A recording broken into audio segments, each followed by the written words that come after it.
जैसे कि आपने पार्ट 1 में देखा कि हम लोग वहाँ से नाश्ता करके निकल चुके थे। उसके बाद हमें बुआ जी को यहाँ रिसीव करना था रास्ते से, तो उन्हें अपने साथ लिया और साथ में अपने लेके आगे के लिए चल दिए। हम यहाँ पर पहुँच गए हैं बुआ जी के बेटे की कंपनी में। हमारे यहाँ आने का मेन मोटिव यह है कि इन्होंने ओपनिंग की थी जब कंपनी की, तो हम लोग नहीं आ पाए थे किसी कारणवश। तो अभी भाई को भी टाइम मिला और पापा भी थोड़ा फ्री थे, तो हमने सोचा कि होकर आना चाहिए। उस टाइम तो नहीं जा पाए। वैसे अपनों से जब हम मिलते हैं काफ़ी टाइम बाद तो कितना फ्रेशनेस फील होता है, और जल्दी जल्दी मिल नहीं पाते हैं क्योंकि हम लोग काफ़ी डिस्टेंस हैं। टाइम भी लगता है आने में जाने में, और सभी अपने अपने कामों में आजकल बिजी भी रहते हैं, तो इतना नहीं हो पाता कि जल्दी जल्दी मिलना हो जाए। तो वही हमारे यहाँ मिलना भी हो गया, गेट टुगेदर भी हो गया। इसके बाद हम निकल गए वहाँ से, और यहाँ पर लौटते हुए हमने एक जगह स्टे लिया, और उसके बाद यहाँ पर हम खाना ऑर्डर कर रहे थे।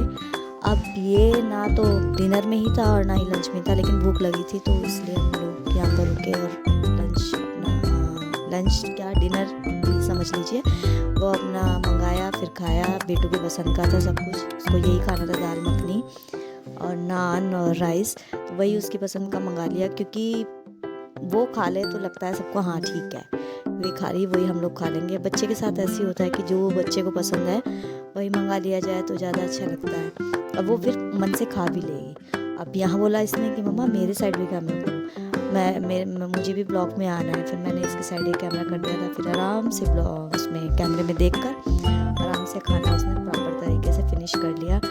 और कहीं चले तो जाओ, लेकिन ना तो वो बहुत थकान हो जाती है, हेडेक भी होने लगा था।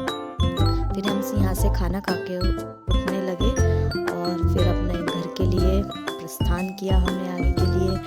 और यहाँ पे ब्लॉग मेरी गुड़िया बना रही है, कह रही मम्मा लाओ मैं शूट करती हूँ, वही यहाँ बना रही है। और अभी छोटी है तो उस हिसाब से ठीक बना लिया, स्लोली स्लोली सीख जाएगी। अभी उतना मुझे भी नहीं पता है, मैं भी स्लोली अभी आई हूँ, तो धीरे धीरे सीख रही हूँ चीज़ों को। और कोई भी चीज़ है सीखने में टाइम लगता है, बट ऐसा नहीं है कि नहीं हो पाएगा, हम लोग कर लेते हैं कोई भी चीज़ अगर हम मन से सीखना चाहें तो। या हम बैठ गए हैं गाड़ी में, और जैसे कि आपको दिख ही रहा होगा फेस पर थकान के साथ हेडेक। मुझे मोस्टली हो जाता है कि जाते हुए तो इतनी प्रॉब्लम कुछ होती नहीं है, बट जब कहीं से लौट के आते हैं तो वहाँ से आते हुए बड़ी थकान हो जाती है। आई होप आपको मेरा ये व्लॉग अच्छा लगा होगा। अगर अच्छा लगा है तो please like share and subscribe my